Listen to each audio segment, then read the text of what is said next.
Di sini kami dari kelompok Kearsipan ingin mempresentasikan hasil diskusi kelompok kami mengenai pengarsipan surat, elektronik, dan manual dengan menggunakan sistem masalah atau sistem subjek.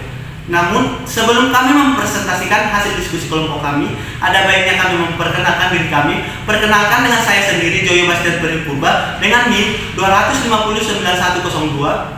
Perkenalkan, nama saya Niliana Saragi dengan NIM 2005091092. Perkenalkan, nama saya Laswana Syanturi dengan NIM 200509186. Perkenalkan, nama saya Wali dengan NIM 2005091098. Oke, sebelum kami melakukan praktek untuk melakukan penyimpanan sistem subjek atau sistem masalah, ada baiknya kita mengetahui itu apa itu sistem masalah atau sistem subjek. Sistem masalah atau sistem subjek adalah pengarsipan surat berdasarkan hal atau perihal surat. Ada beberapa langkah-langkah yang harus kita lakukan sebelum melakukan penyimpanan terkait di kabinet. Baik, perkenalkan, nama saya Dewa Andri sendiri. Di sini saya akan menjelaskan mengenai collecting. Collecting adalah mengumpulkan surat. Setelah surat diprosedurkan, maka langkah yang selanjutnya yaitu penyimpanan surat. Bukti surat sudah bisa kita kumpulkan, lalu kita lihat apakah di dalam surat tersebut sudah diberi tanda. Biasanya, surat yang sudah diproses sudah diberi tanda checklist. Contohnya seperti surat dari PT Sinar Abadi Sentosa, di mana surat ini sudah diproses dan diberi tanda checklist. Surat kedua yaitu dari PT Mitra Bangun Persada. Di sini juga sudah dilakukan proses, maka diberi tanda checklist. Karena surat ini sudah diproses, maka kita akan melakukan proses lebih lanjut. Selanjutnya yaitu indexing. Indexing merupakan mencocokkan perihal surat dengan daftar klasifikasi. Surat masuk dari surat keluar kita indeks berdasarkan daftar klasifikasi. Jika perihal surat tidak ada di daftar klasifikasi, maka daftar klasifikasi dapat kita tambah. Seperti pada surat masuk dari PT Mitra Bangun Persada dan PT Sinar Abadi Sentosa. Sebelum saya mengindeks surat ini, terlebih dahulu saya akan menjelaskan daftar klasifikasi. Daftar klasifikasi yang kami buat memiliki 3 masalah utama, yaitu ada perdagangan, kepegawaian, dan keuangan. Dengan sub masalah pada perdagangan ada pesanan barang, pembelian, dan produksi. Pada kepegawaian memiliki submasalah yaitu pengadaan, kesejahteraan, dan cuti. Dan submasalah pada keuangan ada upah gaji, pajak, dan kredit. Sub-sub masalah pada pemasaran ada promosi, permintaan penawaran, dan konfirmasi pesanan. Sub-sub masalah pada pembelian ada pesanan, penawaran, dan penerimaan barang.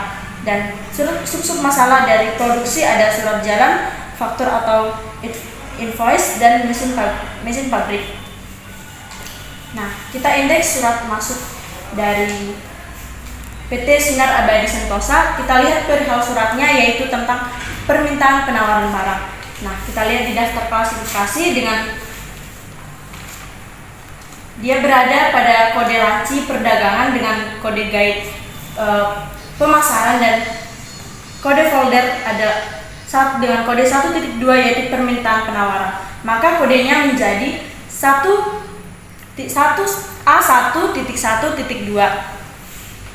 Surat masuk yang kedua yaitu dari PT Mitra Bangun Persada. Kita lihat perihal suratnya yaitu tentang penawaran barang. Nah, kita lihat di daftar klasifikasi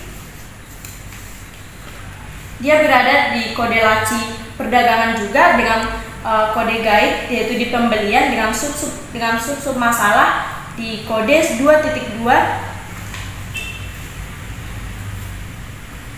yaitu penawaran. Nah, jadi kodenya menjadi A2.2.2. Baik, di sini saya akan menjelaskan tentang kode atau pengkodengan, yaitu pemberian kode atau memberi tanda asing. Terlebih dahulu itu kita mengikuti dari daftar klasifikasi. Yang pertama itu saya mengambil contoh 2 dari surat masuk. Yang pertama itu saya menjelaskan dari PT Abadi Sentosa. Sebelum kita melakukan pengkodean pada surat ini, kita terlebih dahulu tahu apa masalahnya atau halnya itu adalah permintaan penawaran. Jadi kalau dia permintaan barang otomatis perdagangan dengan kode A. Yang kedua itu kita memberi kode guide pada sub-sub masalah dari mengikuti dari daftar klasifikasi, yaitu yang pertama itu pemasaran, pembelian, produksi. Maka kita mencocokkan sesuai dengan surat itu, yaitulah pemasaran dengan memberi kode A.1. Setelah itu kita melihat dari sub-sub masalahnya itu ialah tadi kan permintaan penawaran itu dengan memberi kode A.1, 1.2. Maka kita memberi kode pada PT Sinar Abadi Sentosa, yaitu A.1.1.2. Yang kedua itu ialah pada PT Mitra Bangun Persada. Sebelum kita melakukan pengkodean pada PT ini, terlebih dahulu kita harus mengetahui apa masalah utamanya atau halnya itu adalah penawaran barang. Jadi kalau dia penawaran barang, yaitu adalah pembelian dengan kode A. Jadi yang kedua itu kita memberi kode guide pada sub-sub masalah dengan membaca dari daftar klasifikasi. Itu dengan seperti ini. Yang pertama itu pemasaran, pembelian, produksi. Yaitu produksi dengan memberi kode A.1. Setelah itu kita melihat dari sub-sub masalahnya itulah penawaran. Jadi kita memberi kode A.2.22. Maka kita memberi pengkodean pada PT Mitra Bangun Persada, itulah A.2.2.2. Selanjutnya yaitu penyortiran. Penyortiran ini dilakukan untuk memisahkan surat-surat yang telah kita kumpulkan tadi atau kita indeksi tadi. Lalu kita mengambil contoh, ini dari surat masuk dari PT Mitra Bangun Persada dengan masalah atau perihal penawaran barang. Tadi sudah ditetapkan kodenya yaitu A2.2.2. Maka surat ini masuk ke rak sortir yang berisi tentang perdagangan. Contoh kedua yaitu dari PT Sinar Abadi Sentosa, atau perihal atau masalahnya yaitu permintaan penawaran barang. Di sini sudah ditetapkan kodenya yaitu A1.1.2. Surat ini juga masuk ke rak sortir yang sama karena kodenya sama, yaitu tentang perdagangan. Dari surat-surat ini kita bisa menjelaskan bahwa dari kode yang sama maka masuk dalam rak sortir yang sama. Kalau kodenya berbeda maka akan rak sortirnya juga berbeda. Selanjutnya itu placing atau penyimpanan.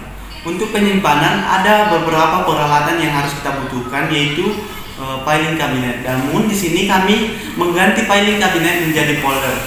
Kita bayangkan saja hanging folder ini menjadi filing cabinet. Di dalam hanging folder ini terdapat dua bagian, yaitu surat masuk dan surat keluar.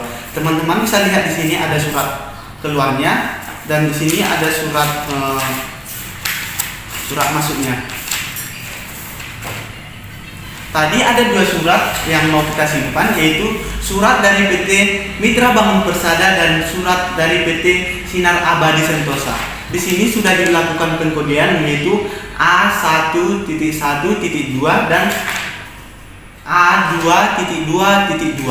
Namun terlebih dahulu kita mengetahui surat ini, apakah surat ini surat masuk atau surat keluar. Tadi kita ketahui bahwa surat ini adalah surat masuk, maka kita mencari di hanging folder mana itu surat masuk.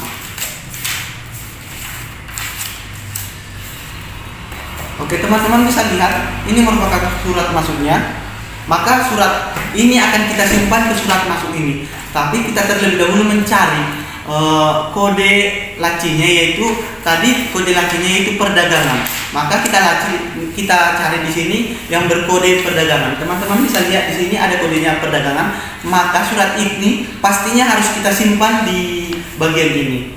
Selanjutnya kita cari kode guide-nya. Yang surat pertama tadi yaitu kode guide-nya yaitu pemasaran, yaitu A.1. Maka surat pemasaran ini, surat dari PT Sinar Abadi Sentosa ini kita simpan di kode laci perdagangan dengan kode guide pemasaran dengan kode folder. Teman-teman, kode foldernya Ini kode foldernya A1.1.2. Maka surat kita simpan di belakang sini.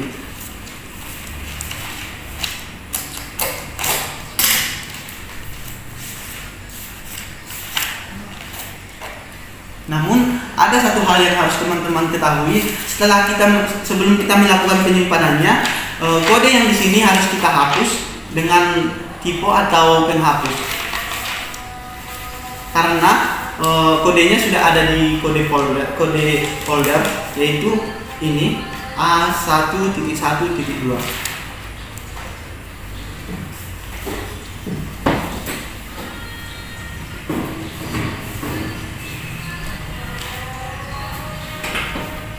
Selanjutnya yaitu surat yang kedua, yaitu PT dan Mitra Bangun Persada dengan hal penawaran barang dengan kodenya tadi A.2.2.2.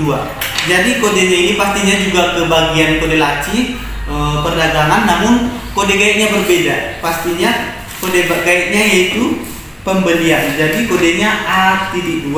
Teman-teman bisa lihat pembelian di sini. Berarti surat ini pastinya kita simpan di belakang ini dengan kode folder A.2.2.2. Maka kita simpan surat di belakang sini. Namun sama halnya kode yang di dalam surat ini harus kita hapus karena kodenya sudah ada di kode folder tadi.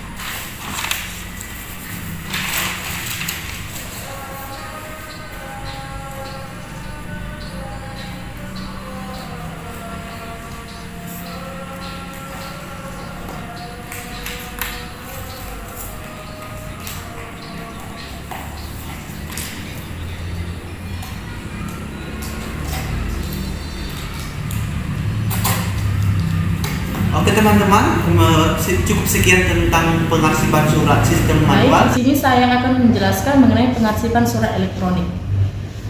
Kami menggunakan aplikasi Joho, yaitu aplikasi yang digunakan pengarsipan surat secara elektronik.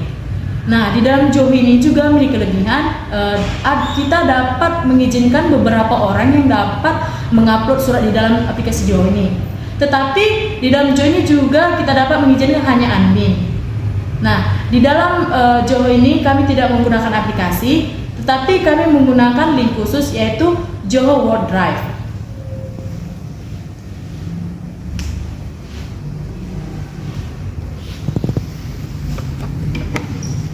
Di dalam Joho ini kita dapat menuliskan apa PT kita dan kami membuat contohnya seperti ini, PT Timbul Jaya. Baik, akan dilanjutkan oleh rekan saya. Selanjutnya teman-teman bisa lihat di sini, ini adalah contoh lembar pertama dari Joho, yaitu ada nama PT-nya, ada seluruhnya di sini. Untuk teman-teman bisa lihat cara penguploadannya yaitu di sini kami membuat surat keluar dan surat masuk. Untuk penguploadan dari ini kita bisa menambahkan dari new ini, yaitu contohnya kami membuat surat masuk dan surat keluar dari folder. Di dalam surat masuk dan surat keluar ini ada beberapa bagian lagi. Teman-teman bisa lihat ada keuangan, kepegawaian, perdagangan. Inilah kode lacinya nantinya jika dia sistem manual. Dan di sini buku arsipnya. Di dalam keuangan ini atau di sini juga ke perdagangan itu ada beberapa bagian lagi. Ini merupakan sebagai kode guide-nya jika ini sistem manual. Di dalam pemasaran ini teman-teman bisa lihat ada beberapa suratnya, itu promosi barang dengan kodenya A11. Itulah merupakan cara penyimpanannya. Ya, untuk penyimpanan, untuk penguploadan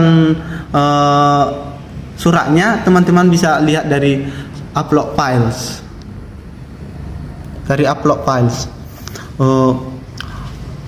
Namun untuk kelebihannya ada juga teman-teman. Di sini contohnya kita ingin mencari surat, kita bisa langsung mencari suratnya di sini. Contohnya arsip surat. Teman-teman langsung dapatkan di sini ada beberapa arsip surat masuk dan surat keluar. Contohnya kita mau cari surat keluar yang kodenya tentang perdagangan atau penawaran.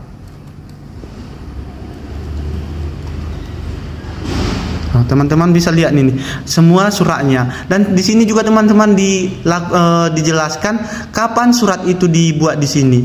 Jadi jika teman-teman ingin mencarinya, suratnya bisa langsung dicari di sini. Namun teman-teman, jika di suratnya tidak ada lagi, tidak bisa kita temukan berdasarkan tanggal atau apa, kita juga membuat di sini buku arsip.